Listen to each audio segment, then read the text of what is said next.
হয়, আমি আছো হাতগাঁও আমবাৰী পানীৰ তলত 59 নম্বৰ ৱাৰ্ডত। আজি হেৰি দিব সাহায্য বিতৰণ কৰিব। সাহায্য আহিছে চৰকাৰৰ ফালৰ পৰা। এয়া চাওক, আমি আপোনালোকক দৃশ্য দেখাই আছো। আজি মানে চৰকাৰৰ ফালৰ পৰা অলপ সাহায্য আহিছে, এয়া আপোনালোকক দেখাম আমি। এয়া চাওক, এয়া ইয়াৰ স্থানীয় ৰাইজ আহিছে সাহায্য ল'বলৈ। আপোনালোকক আমি দেখাম, আপোনালোকে চাব। আমাৰ খুৰশ্বেদ আলী ঘৰত মানে হেৰি সাহায্য বিতৰণ কৰি আছে। চৰকাৰৰ ফালৰ পৰা মানে সাহায্যখিনি আহিছে। দাদা, সাহায্য বিতৰণ কৰি আছে, কি ক'ব আপুনি? মই প্ৰথমতে আপোনালোকৰ নিবাস অসম লাইফৰ তৰফৰ পৰা আমাৰ পাৰিষদ শ্ৰীযুত অসীম শইকীয়া ডাঙৰীয়াক ধন্যবাদ জনাইছো। আমাৰ 59 ৱাৰ্ডৰ তেওঁ আমাৰ পাৰিষদ হয়। আমি 3 দিন ধৰি তেখেতৰ লগত যোগাযোগ কৰি আছিলো পৰহিৰ পৰাই। আৰু যোৱাকালি আপোনালোকৰ নিউজো আহিল আমাৰ ইয়াতে পানী গোটাই আমাৰ ৰাইজৰ পৰিৱেশ দেখিলে, ৰাইজৰ কষ্টটো গোটাই আমাক দেখালে আপোনালোকে। তাৰ কাৰণে আপোনালোকো ধন্যবাদ। আৰু সেইটো চোৱাৰ পিছত তেখেতৰ নিশ্চয় খবৰ পাইছে আমাৰ যিহেতু হাতগাঁও আমবাৰী পালিত ৰাইজ যিটো পানীত ডুবি আছে, চব আবদ্ধ হৈ আছে ঘৰতে, খোৱাৰ কষ্ট হৈ আছে, তেওঁ নিশ্চয় গম পাইছে। আৰু সেইটো আমি মৃগেন কণে ডাঙৰীয়াক আমাৰ যিটো মেয়ৰ আছে তেখেতকো মই অৱগত কৰাইছিলো, তেখেতেও গুৰুত্ব দিছে। আৰু আমাৰ দিছপুৰ মণ্ডল বিজেপি আমাৰ যি ভাস্কৰ দা আছে তেখেতকো ধন্যবাদ দিছো। মই তেখেতকো মই জনাইছিলো ইয়াৰ আমাৰ পৰিৱেশটো, তেখেতো আমাক সহায় কৰিছে। কিন্তু এটা কথা কি, ৰাইজৰ কি অৱস্থা দেখিছে আপুনি। এই সময়ত গোটাইবিলাক মানুহ আমাৰ ৰুমতে এইবিলাক আবদ্ধ হৈ আছিলে পানীত, কিন্তু ৰুমৰ পৰা ওলাব পৰা নাছিলে। এই অঞ্চল গোটেই এইবিলাক মানুহ কাম কৰি খোৱা মানুহ, দিন হাজিৰা কৰি খোৱা মানুহ, তেওঁলোকৰ চলিব অৱস্থা নাই।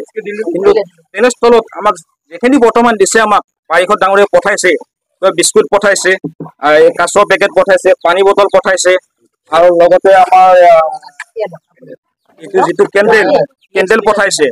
কিন্তু ঠিক আছে, এইখিনি কথা কয় থেংক ইউ তেওঁলোক।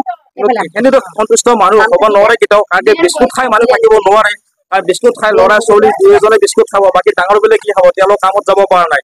আমি তেখেতক অনুৰোধ কৰিম, মৃগেন কণে ডাঙৰীয়াক অনুৰোধ কৰিম, পাৰিষদ আমাৰ অসীম শইকীয়া ডাঙৰীয়াক অনুৰোধ কৰিম, তেখেতসকলে যাতে আৰু অলপ যাতে চাউল দালি তেল তেনেকুৱা অলপ আৰু মেডিচিনৰ ব্যৱস্থা কৰে, তেওঁলোকে অলপ পঠাই দিয়ে। কাৰণ কি আমাৰ এতিয়া ৰাস্তাটো পানীতেও অকণমান শুকাইছে, কিন্তু আমাৰ ইয়াৰ পৰা ভিতৰৰ মানুহবিলাক গোটেইবিলাক মানুহ এতিয়াও মানে ঘৰৰ ভিতৰতে পানী আছে বৰ্তমান। তেওঁলোকে আৰু চলি এসপ্তাহ 10 দিন কাম কৰিব যাব নোৱাৰিব। তেওঁলোকে কেনেকে বিস্কুট খাতি মানি থাকিব নোৱাৰে।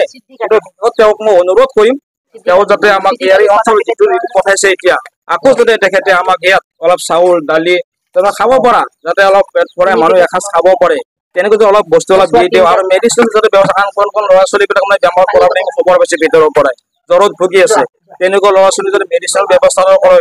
আৰু লাষ্টত মই আমাৰ মুখ্যমন্ত্ৰী ডাঙৰীয়াকো ধন্যবাদ জনাম, কাৰণ তেখেতৰো এটা নিশ্চয় অৰিহণা আছে, তেখেতৰ থ্ৰুদি এইবিলাক আহিছে। আৰু বিজেপি চৰকাৰক মই ধন্যবাদ জনাইছো। আৰু লাষ্টত অনুৰোধ আৰু এটা অনুৰোধ কৰিম, যাতে অকল বিস্কুট আৰু ইলেক্ট্ৰিক দি তেওঁলোক সন্তুষ্ট নিদিয়ে, আমাক যাতে ৰাস্তাটোৰো ব্যৱস্থা কৰে। কাৰণ আজি যদি এই ৰাস্তাটো অলপ ভাল সুবিধা হলে, যদি পানী যোৱাৰ ব্যৱস্থা থাকিলে, নিশ্চয় হয়তো আমাৰ এই মানে অসুবিধাটো আমাৰ নহ'লহেঁতেন। আৰু যিটো এই ৰাস্তাটো যিটো আমাৰ দিছপুৰ সমষ্টিৰ গাতে লাগি থকা আৰু সচিবৰ লগতে লাগি থকা আমাৰ যিটো এৰিয়া, ইয়াতেতো তেনেকুৱা জাগা বোধহয় আমাৰ দেখা পোৱা নাযাব।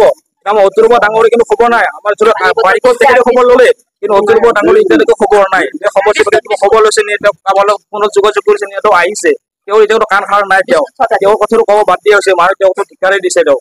কিন্তু লাষ্টত মই আৰু এটা কথা ক'ম, আমাৰ যিটো ৰাস্তা এতিয়া বেছি দূৰ নহয়, আমাৰ ধৰি লওক 1 কিলোমিটাৰ আমাৰ ৰাস্তা এইটো আমাৰ। কিন্তু 1 কিলোমিটাৰ ৰাস্তাটো তেখেতে যদি আমাৰ সেই কণ যেখানে আমাৰ যিখিনি মহিলা আছে, যেখানে আমাৰ ল'ৰা ছোৱালী আছে, স্কুলত যাব নোৱাৰে, মেডিকেল যাব নোৱাৰে, এই বৃদ্ধা যোন আছে, কি অৱস্থা, এনেকে ঘৰত আবদ্ধ আছে তেওঁ। কিন্তু তেওঁ এনেকে এই মানুহবিলাক বৃদ্ধ এনেকুৱা চব মানে ঘৰৰ ভিতৰত আবদ্ধ আছে পানী। কিন্তু এই ৰাস্তাটো যদি তেওঁ আমাক অলপ কৰি দিয়ে, পানী যোৱাৰ ব্যৱস্থাটো কৰি দিয়ে, তেনে নিশ্চয় আজি গম পাইছে এই ৰিলিফ কোনে দিছে, তেওঁ নিশ্চয় গম পাইছে। আমাৰ যিটো আমাৰ 59 অৰ্ডাৰ আমাৰ শ্ৰীযুত অসীম শইকীয়া ডাঙৰীয়া আছে, তেখেতে পঠাইছে, তেখেতলৈ আমি ধন্যবাদ জনাইছো। কিন্তু তথাপিও ৰাজ্যৰ তলত আপত্তিও আছে, বিস্কুট খাই থাকিব নোৱাৰে। আকৌ এবাৰ কৈছো, বিস্কুট খাই থাকিব নোৱাৰে, কিন্তু অলপমান যদি চাউল দালিৰ ব্যৱস্থা কৰে, আৰু আচলতে যদি আমাৰ ৰাস্তাটোৰ ব্যৱস্থা কৰি দিয়ে, পানীৰ ব্যৱস্থা কৰি দিয়ে, সেইকাৰণে মই তেওঁলোকক অনুৰোধ কৰিছো, যাতে পাৰিষদ ডাঙৰীয়া আগতে এবাৰ এইটো কৰিলে, ৰাস্তাটো কৰে এইটো গ'ল, এইবাৰ যাতে তেখেতে এইটো ভুল নকৰে, তেখেতে যাতে আমাৰ ৰাস্তাটোৰ ব্যৱস্থা কৰে, তেওঁ যাতে আমাৰ লগত লাগি দিয়ে, আমাৰ লগত তেওঁ যাতে আমাৰ CM ডাঙৰীয়াক অনুৰোধ কৰে, তেওঁ অনুৰোধ কৰিলে আমাৰ কাম হ'ব। তেওঁ যদি আমাৰ ৰাস্তাটো তেওঁ নালাগে, তেওঁ যদি অনুৰোধ নকৰে, তেওঁ যদি আমাৰ ৰাইজৰ দুখ কষ্ট নুবুজে, তেওঁ কোনে বুজিব যে পাৰিষদজনে আমাৰ ৰাস্তাৰ ল'ব লাগিব। তেওঁ যদি কষ্ট কৰি তেওঁ যদি আমাৰ লগত যোগাযোগ কৰি তেওঁ যদি আমাৰ ৰাস্তাৰ কনচন কৰি দিয়ে তেওঁ নিশ্চয় মানুহ সদায় মানে তেওঁ ওচৰত আৰু সদায় তেওঁৰ নামে লৈ থাকিব আৰু বাৰু আগতেও মই কৈছিলো আনকি কংগ্ৰেছো ঠগাই গ'ল চব চৰকাৰে ঠগাই আছে কিন্তু এইবাৰ যদি আমাৰ বিজেপি চৰকাৰে আমাৰ হিমন্ত বিশ্ব শৰ্মা ডাঙৰীয়াই যদি আমাৰ এই ৰাস্তাটো কৰি দিয়ে কিন্তু তেওঁৰ কথা নিশ্চয় আমাৰ এই অঞ্চলৰ মানুহ কেতিয়াও পাহৰিব নোৱাৰিব কাৰণ যিহেতু বছৰ বছৰ ধৰি মানে ইমান দীৰ্ঘ ৰাস্তা নাই যিহেতু কংগ্ৰেছ চৰকাৰো নকৰিলে যদি বিজেপি চৰকাৰে আমাৰ হিমন্ত বিশ্ব শৰ্মা ডাঙৰীয়াই যদি এই ৰাস্তাটো আমাক হোৱা কৰি দিয়ে তেখেত সদায় আমাৰ এই অঞ্চলৰ বাকীৰ ওচৰত মানে যুগ্ম হৈ থাকিব তেওঁ সদায় তেখেতক মানে শ্ৰদ্ধা কৰিব সদায় মানুহে মনত ৰাখিব যে আমাৰ কোনো চৰকাৰ কৰি দিলে ৰাস্তাটো এই ৰাস্তাটো আমাৰ বিজেপি চৰকাৰে কৰি দিলে আমাৰ হিমন্ত বিশ্ব শৰ্মা ডাঙৰীয়াই কৰি দিলে কৰিলে আমাৰ অচিত শইকীয়া ডাঙৰীয়া তেওঁৰ যোগেদি আমাৰ কামখিনি হ'ল সেই বস্তু তেওঁলোকে মনত ৰাখিব লাগিব আৰু আমি ৰাইজে হৈ আমাৰ এটা মানে নয়নপুৰ উন্নয়ন সমিতিৰ মানে ছেক্ৰেটাৰী হৈ মই আৰু এই ৰাইজৰ আমবাৰী পালিত ৰাইজৰ হৈ মই তেখেতক অনুৰোধ কৰিম যাতে বাৰ অনুৰোধ তেখেতে আমাৰ ৰাস্তাটো ব্যৱস্থা কৰি দিয়ে আৰু যাতে আৰু অলপ পাৰিলে আমাক চাউল দালিৰ ব্যৱস্থা অলপ কৰি দিয়ে ৰাইজৰ তেতিয়া মানুহখিনি হয়তো সুবিধা হ'ব ইমান কিন্তু কৈ মোৰ বক্তব্য খাম হয় খুৰশ্বেদ আলী ডাঙৰীয়াক আমি ধন্যবাদ জানাইছো খুৰশ্বেদ আলী ডাঙৰীয়া সমাজ সেৱক মানুহ সমাজৰ হৈ কাম কৰি ভাল পায় এয়া চাওক আজি 2-3 দিন ধৰি ইহঁতৰ ঘৰতে মানুহ আবদ্ধ হৈ আছিলে আজি হেৰি বিতৰণ কৰিছে অলপ মানে সাহায্য বিতৰণ কৰি আছে অলপ চৰকাৰৰ ফালৰ পৰা এয়া আপোনালোকক দেখাইছো এয়া আমি দেখাইছো এয়া মানুহবিলাক সমূহ আহিছে আমি দেখাইছো আপোনালোকক এয়া চাওক কিবা ক'ব নেকি বিস্কুট খাই থাকবা নোৱাৰো নহয় ইমান পানী হৈছে বুজিছেনে নাই হা আৰু কি লাগে আপোনালোকক আমাক দাবী মানে চাউল লাগে দালি লাগে মিঠাতেল লাগে বুজিছা এইখিনি হ'লে আৰু আমি চলিব পাৰো আৰু হয় এইখিনি যথেষ্ট নহয় ইয়াতে মানে আজি 3-4 দিন ধৰি খাব পৰা নাই হেৰি চাউল দালি ঘৰত নাই বজাৰত যাব পৰা নাই ইয়াতে ৰাইজে কৈছে আমাক হেৰি আপোনালোকে হেৰি অলপ চাউল দালি সেইবিলাক হেৰি চেনি নিমখ দিলে অলপ ভাল হয় সেই কথাটো কৈছে আপোনালোকক আমি দেখাইছো যিখিনি সাহায্য দি আছে এইখিনি যথেষ্ট নহয় আপোনালোকে হেৰি চৰকাৰক আমি হেৰি দেখাইছো আমি আহ্বান জনাইছো সিহঁতক অলপ চাউল দালি চেনি নিমখ এইসমূহ বস্তু হ'লে বাইদেউ কিবা ক'ব নেকি নাই থেংক ইউ তেখেতক অসীম শইকীয়া দেৱক তেওঁ আজি এনেকে আমাক সাহায্যখিনি দি সুবিধাখন দিছে খুবেই ভাল লাগিছে তেওঁ মানে আগন্তুক আৰু দিয়ক মানে ধৰক বিস্কুট বা পানী এনেকে দিলেতো নহয় এতিয়ালৈকে আমি 31 ঘৰ মানুহ দিয়া হ'ল এতিয়ালৈকে আৰু আছে যথেষ্টখিনি তো আমি তেখেতক আকৌ এবাৰ পুনৰ অনুৰোধ কৰিছো তেওঁলোকে যাতে দালি বা চাউল এনেকুৱাখিনি মানে আমাক সাহায্য আগবঢ়ায় কাৰণ এই মেডিচিন কাৰণ এইখিনিয়েতো আমাৰ নহয় কাৰণ কাম কৰা মানুহখিনিৰ কাৰণে খুবেই অসুবিধা বিস্কুট পানী খাইতো তেওঁলোকৰ পেট নভৰে কাৰণ বাচ্চাখিনিৰ কাৰণে ঠিকে আছে বাচ্চাখিনিৰ কাৰণে হ'ব কিন্তু ডাঙৰখিনিৰ কাৰণেতো অসুবিধা হয় গতিকে তেওঁ এইখিনি আকৌ মানে সহায় কৰিলে আমাৰ খুবেই ভাল লাগিব খুবেই ভাল লাগিছে এইখিনি পাই আমি নথৈ আনন্দিত তেওঁ আগলৈ আকৌ সহায় কৰক আমাক হয় বাইদেউ গৰাকীৰ কথা আপোনালোকে শুনিলে অলপ চাউল দালি যোগান ধৰিলে অলপ ভাল হয় এইখিনি যথেষ্ট নহয় আমি আপোনালোকক দেখাইছো এয়া ৰাইজসকল ইয়াৰ ৰাইজসকল ওলাই আহিছে আজি প্ৰায় 10 দিন ধৰি পানীৰ তলতে আছিলে এয়া আপোনালোকক দেখাইছো ইয়াতে সাহায্য ল'বলৈ আহিছে এয়া সাহায্য লৈ আছে হেৰি বাইদেউ ক'ব নেকি ৰাস্তা ঘাট বেয়া অৱস্থা দেখাই পাইছে ল'ৰা ছোৱালী অহা যোৱা কৰিব নোৱাৰে কোনো অহা যোৱা কৰিব নোৱাৰে আৰু কিমান মানুহৰ অসুবিধা হ'লে কিমান অসুবিধা এখন গাড়ী নাহে কোনো এখন চাইকেলো নিব নোৱাৰে বাইক নিব নোৱাৰে একো নিব নোৱাৰে কিমান অসুবিধা এইখিনি যেতিয়া সমাধা কৰি দিয়ে আৰু আমাৰ কিমান অসুবিধা চাউল দালি কিবা কিবি আৰু দিলে ভাল লাগে আৰু গোটেই ল'ৰা ছোৱালী অসুখ আজাৰৰ কাৰণে বজাৰ প্ৰায় 1 কিলোমিটাৰ দূৰ বহুত অসুবিধা কোনো যাব নোৱাৰে ৰাস্তাটো যাতে মেৰামতি কৰি দিয়ে এইখিনি মানে কৰি দিলে আমি আৰু অলপ বেছি ভাল পাম আৰু বেছি সুখী হ'ম এইখিনি বস্তু আমাৰ একো নহয় পানী বটল বা বিস্কুটেদি আমাৰ কোনো সন্তুষ্ট নহয় কিন্তু আমাক অলপ মানে খাদ্যও দিব লাগে আৰু চাউল দালি বা মিঠাতেল এইবিলাক দিব লাগে আৰু ৰাস্তাটো মেৰামতি কৰি দিব লাগে হয় চাউল দালিৰ কথা নহয় ইয়াতে মেইন প্ৰব্লেম হৈছে ৰাস্তাটো অতি সোনকালে হ'ব লাগে এতিয়ালৈকে ৰাস্তা হোৱা নাই প্ৰায় 1 কিলোমিটাৰ ৰাস্তা একদম মানে বেয়া হৈ আছে আপোনালোকৰ ৰাস্তাটো যোৱাকালি দেখাইছোৱেই আজি মায়ে ইয়াতে খাদ্য বিতৰণ কৰি আছে আমি দেখাই আছো এয়া চাওক দৃশ্য ইয়াৰ স্থানীয় মানুহসকলে আহি কেনে খাদ্য এইবিলাক লৈ আছে, খাদ্য সামগ্ৰী এইবিলাক লৈ আছে। এয়া আপোনালোকক দেখাই আছো।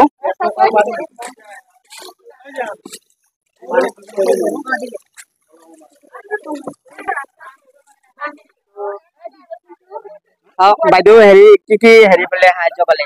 পানীৰ বটল পালো, কাচুৱা পালো, বিস্কুট পালো, মমবাতি পাইছো। এতিয়া আৰু চৰকাৰক কি আহ্বান জনাব?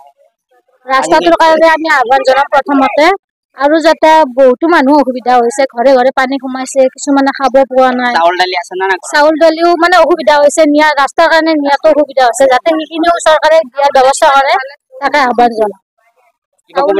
আমাৰতো ঘৰত একদম ঘৰৰ ভিতৰত চাউলৰ জেগা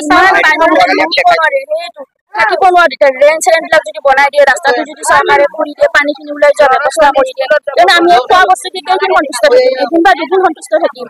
কিন্তু পানী যদি এনি টাইম আমাক এদিন সাহায্য, দুদিন সাহায্য দিব, সদায় আমাক নিদিয়ে ন। আমি অসুবিধাত ভুগি আছো, মানে কি কব, মানে আমাৰ গোটেই পৰিয়ালটো আমাক এদিন চাবও নাহে যায়। চৰকাৰে আমাৰ মুখ্যমন্ত্ৰী অনুৰোধ যে তেওঁ আহি পেলাই আমাক অলপ সহায় কৰে বা চাই যায় কেনেকে আছে, কি কৰি আছে, ৰাস্তাটো আমাৰ যদি ঠিক কৰি দিয়ে অলপ ভাল হয় আৰু। ৰাইজৰ কথা আপোনালোকে শুনিলে, বাইদেউজনীৰ কথা শুনিলে। আপোনালোকক দেখালো মেইন সমস্যা হৈছে ইয়াত ৰাস্তা। আজিৰ পৰা বহুত বছৰ আগৰ পৰা এইখন ৰাস্তা বেয়া হৈ আছে। কোনো ধৰণৰ এতিয়ালৈকে ৰাস্তাখনৰ মেৰামতিৰো কাম হোৱা নাই, নালাৰো কাম হোৱা নাই।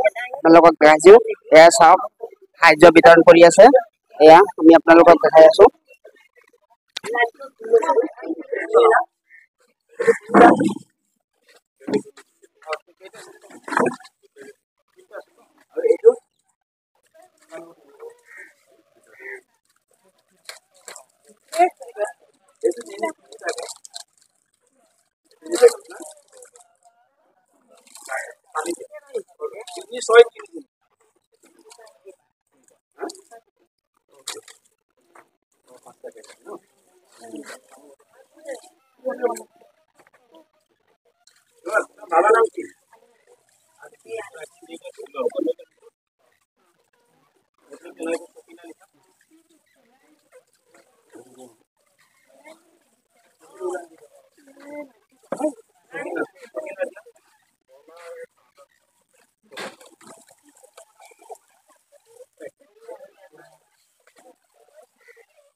কমিশনাৰ বাজেটত পৰি আছে কমিশনাৰ পিডব্লিউ কমিশনাৰ পিডব্লিউ বাজেটত পৰি আছে এই ফাইলটো আমাৰ ফাইলটো